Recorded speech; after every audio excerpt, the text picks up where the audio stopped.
How's it going, Yankee fans? Welcome back to Fireside Yankees with your boys, Alex and Ryan. Been a kind of a crazy couple days. We haven't recorded in 2 days as Sam and Ryan headed down to Tampa for spring training. But we're back at it, and not with good news. I know you guys all know already, but we're going to react to it, give our take, and obviously some reinforcement options and some more details into kind of how this Gerrit Cole thing is unfolding. Obviously, he's undergoing Tommy John surgery today, and the truth of the matter is that's our best pitcher, and the Yankees are now down a key component for the entire season. And I'm really happy about the Max Fried signing right about now. He is going to step in and be our ace immediately. But this rotation went from being one of the best in baseball to thinned, just paper thin right now. Scott's toilet paper thin right now. Like it's tough to look at this rotation and say that we have much confidence. But we love Will Warren. Stroman, buddy, welcome back. You're not being traded anymore because we kind of need you in the 140 innings you're going to give us until you are shut down because of the 2026 player option. So this rotation is certainly taking some hits, but I think that they could look to acquire another arm. Ryan, you have one in mind you wrote about this morning, and I also talked about him in an article recently, so I think this could make a lot of sense for the Yankees. But, instant reaction, or rather kind of one-day delayed reaction to Gerrit Cole going down. Obviously, this really hurts. This sucks. He is a key component in this equation, a variable that you can't replace. How much does this hurt the outlook of the Yankees? Yeah, so if we were going to do a confidence meter for the Yankees, I think this may be the lowest for the confidence meter for the Yankees that we've been at maybe in the history of this podcast. Not saying you and I, but generally fan base perception, where the fan base is at. And I actually understand it. I try to balance being objective and not overly pessimistic or overly optimistic. But this is definitely one of those moments where if you're like, hey, I don't know what this team's going to be this year. I don't know the direction of this team in the short term, in the long term, et cetera, et cetera.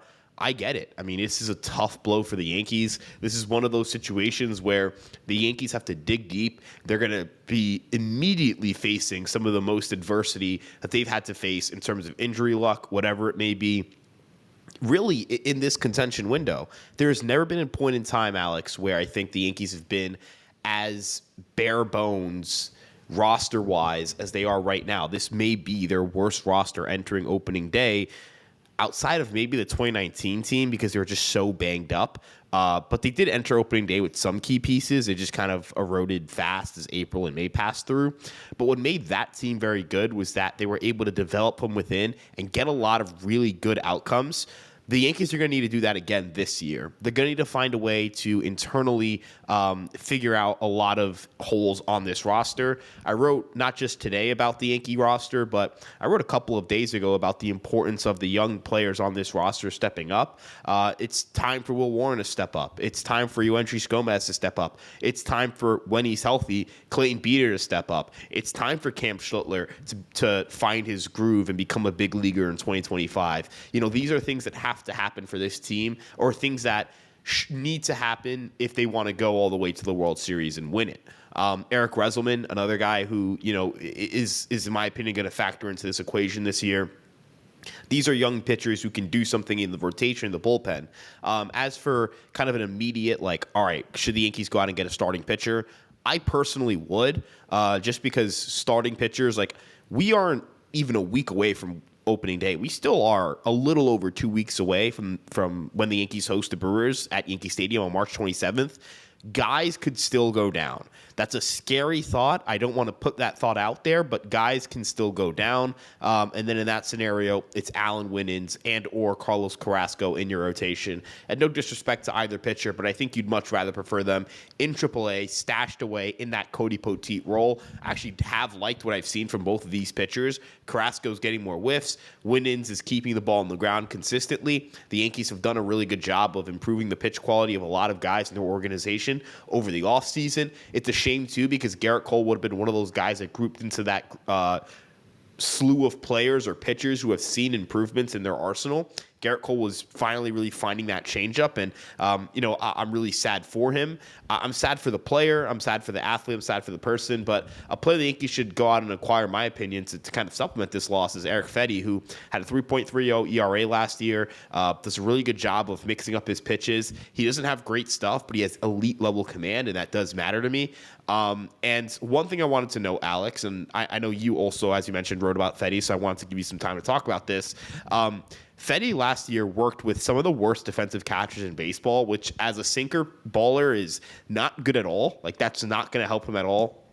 He worked with Corey Lee, who had a negative 8.8 framing runs, Martin Maldonado, negative 3.9, Pedro Pajes, negative 1.2, Wilson Contreras, who's not even a catcher anymore, negative 3.6. The only catcher he worked with who posted a positive framing run value last year, according to Fangraphs, was Chucky Robinson at 0.8. He only caught 4 of Eric Fedde's 177 innings pitched. So, Alex, I think he's a really good fit. He's affordable. He costs under $8 million towards luxury tax. You have to factor in that the 110% tax on top of that. But considering that the Yankees get insurance money from Gerrit Cole and the fact that he's got 1 year left in his deal, I think Eric Fedde pushing a guy like Stroman out of the rotation would make you feel a lot better about this group going into the 2025 season.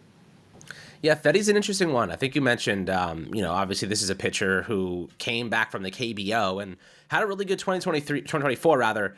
And I think he's like 7.5 mil in salary. So like the Yankees wouldn't have to add much. And I'll give you some context I think you guys will appreciate from the Gerrit Cole situation. So the Yankees took out an insurance policy on Gerrit Cole's contract up to 75% of his deal. So $36 million in base salary, half of that, you kind of look at, or 75% of that, I think is $26 or $27 million. You take half of that, $13.5 million. I think it's 27. $13.5 million is how much the Yankees have to spend on to get net neutral in this equation. The reason I say that is because they're already over the last luxury tax threshold, which means every dollar that they spend now comes with 100% tax. So they spend $1 million on a player, they got to pay $2 million on a player. That's how it goes right now for the Yankees. So if you wanted to go net neutral, let's say they get, $27 million back in insurance money from Gerrit Cole's contract because of the insurance policy. Yeah, it doesn't impact the luxury tax threshold at all, but it does allow them to spend a bit more and go over that amount to a degree. So what I did was I took half of that amount, $13.5 million, and I said, okay, they have this much to spend because they'll have to pay tax 100% on all of it, which will be the entirety of that insurance policy at $27 million. So like theoretically, if Hal Steinbrenner was willing to spend that money, they would have 13.5 mil to spend. Eric Fedde, 7.5 mil. The Yankees may only have to give up, one top 10 prospect to get him, maybe something like that. And, he introduced a sweeper, and that sweeper is really freaking good. So, I know the Yankees love their sweepers. How do you think that plays into the equation here in terms of like his stuff? Does his stuff play for what Matt Blake looks for? I actually think it does. As you mentioned, the Yankees have always done a very good job with developing pitchers under Matt Blake. Fedde doesn't need development as much as you mentioned, he just kind of needs to continue doing what he was doing last year. I mentioned, again, the framing component of it, working with really good framers as a sinker baller versus working with terrible framers could be a difference maker in the called strike department. You mentioned the sweeper. That is a pitch he relies heavily on against right-handed batters. I would like to see him use it a little bit against left-handed batters, going kind of backdooring it or throwing it at towards their back foot. But he's someone who also kind of specializes in platooning his pitches. I've talked about that with Will Warren in a recent article discussing how Will Warren's been successful this spring training. I'm actually really impressed with what Will Warren's been able to do this spring. Even yesterday when I felt like his command was kind of off, like he didn't really look his best, he was able to still get outs, keep the ball on the ground. He has a 28.6% strikeout rate this spring and a 48.1% ground ball rate. He's allowed just 1 home run. He looks more composed. That's something that does matter a lot to me. But as it pertains to someone like Eric Fedde, again, Eric Fedde is a smart pitcher. He is a crafty pitcher. There are concerns with that profile because that's kind of the exact same profile Marcus Stroman had entering 2024. Then he saw a decline of 2 miles per hour in his fastballs, and he became batting practice. Eric Fedde's pitched in spring training, and to this point, his velocity has been unchanged. So I think I'm green lighting the fact that I think he'll be as good as he was last year, at least in terms of like strikeout to walk rate and ground ball rate. But yeah, sinker, cutter, sweeper. Those are like 3 of the most pronounced pitches in the Yankees organization. And the one pitch I would like to see the Yankees kind of tinker with that Fedde's kind of seen some changes with too is his changeup. I love, and I mean this, I love what the Yankees have done with changeups this spring training. Again, I mentioned Gerrit Cole. Heart goes out for him because, again, just like I was so excited with what I saw in spring. I was like, yo, this dude could go back out there and win a Cy Young Award in 2025. He looks better than he did last year. It is what it is. There's nothing we can do about it at this point. But, Warren, his changeup's been really good. Brent Hedrick's changeup's gotten a lot better. Carlos Rodon's changeup last year got a lot better. The Yankees are working with Max Fried with his changeup. We'll see what that ends up becoming. I think that Fedde could benefit from joining an organization that has is developing a very strong track record with changeups. And then on top of that, they've always been good with cutters. They've always been really good with sweeping sliders. They've always been good with sinkers. So the fit makes sense. It just does. And for the Cardinals, I mean, they are an organization that's looking to retool and rebuild a little bit. As for a package I think could work here, and I kind of want to get your thoughts on this, I had Rafael Flores and Carlos LaGrange going to the Cardinals in this mock deal. I have Flores as a number 12 prospect in the Yankee organization. With injuries to Thatcher Hurd and Chase Hampton, he will now be the 10th best prospect in the organization.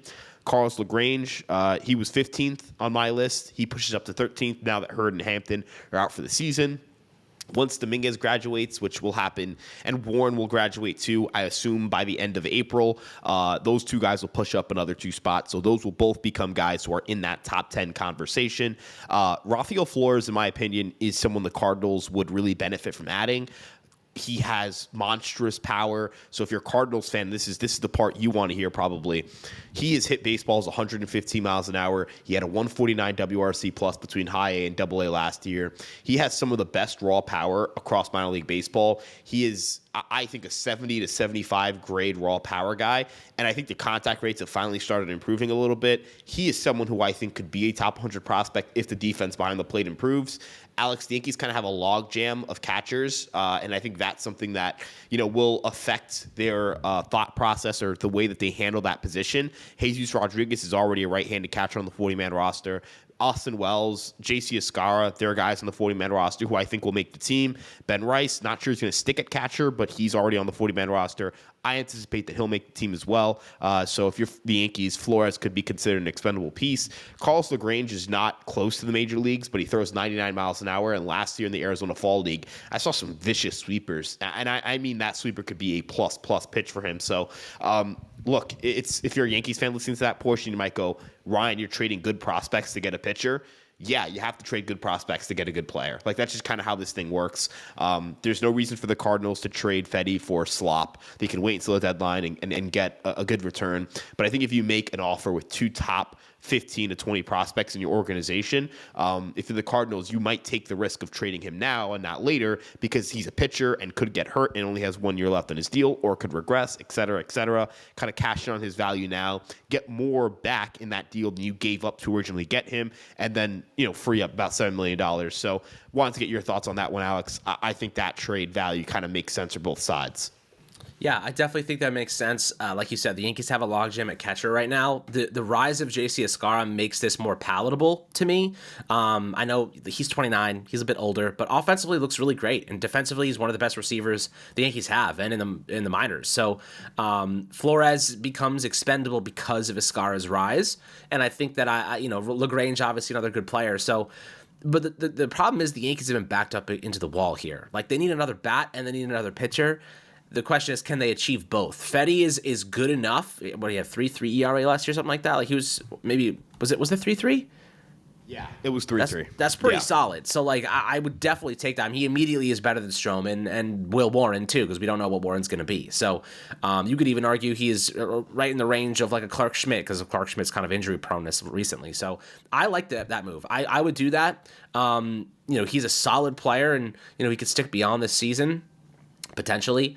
So, yeah, if I was Brian Cashman, that's probably where I'd be looking. And, offensively, we'll see what happens. Obviously, that means trading more players or going out and signing a free agent like a JD Martinez or whatever it might be. I just don't think that they're going to go down that route just yet. I think they're going to see how things kind of unravel and unfold. because Oswaldo's been looking solid offensively recently. You know, he's not going to provide you much power, but he's going to punch the ball into the outfield and pick up some nice, easy contact hits. So, you know, I think they're going to give Oswaldo a little bit of wiggle room there, a little bit of room to kind of see if he can be the guy at third base. Defensively, he's fantastic. So I think they're going to give him a chance. And if it doesn't work out, then they'll pivot. But for now, I think they have really kind of no choice. To give Oswaldo a little bit of stretch there, and then see if you know, the pitch, they can find a pitcher that obviously gives them a little bit more juice out of the rotation. Bullpen's still very, very good. So yeah, I think these things all make sense. Losing Cole absolutely blows. It sucks. It's horrible. Is it doomsday? No. Why? Because we saw the Dodgers win a championship last year without some of their top pitchers. You know, we've seen the Rangers do it. Like, we've seen other teams do it. Doesn't mean the Yankees will, but this is still going to be a very competitive team. You know, even without Gerrit Cole, they are in the mix as the best team in the American League. If they add another player, they certainly are still. But there's a lot of things to discuss rather, you know, about that contract when he opted out of the deal. Ryan, the Yankees said, we're not giving you that 10th year.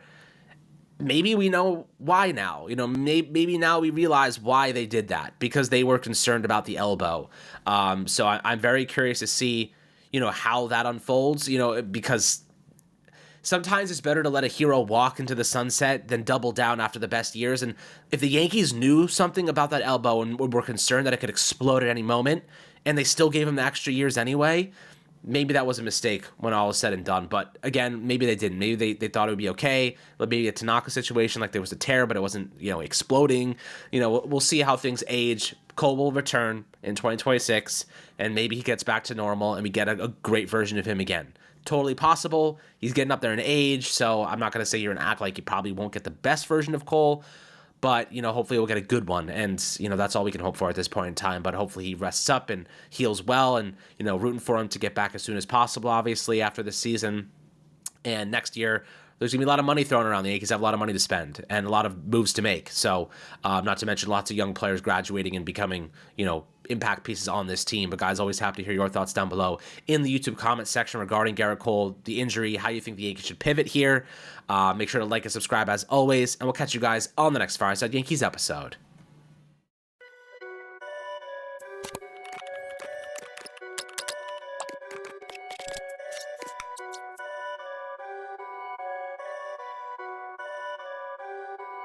Perfect.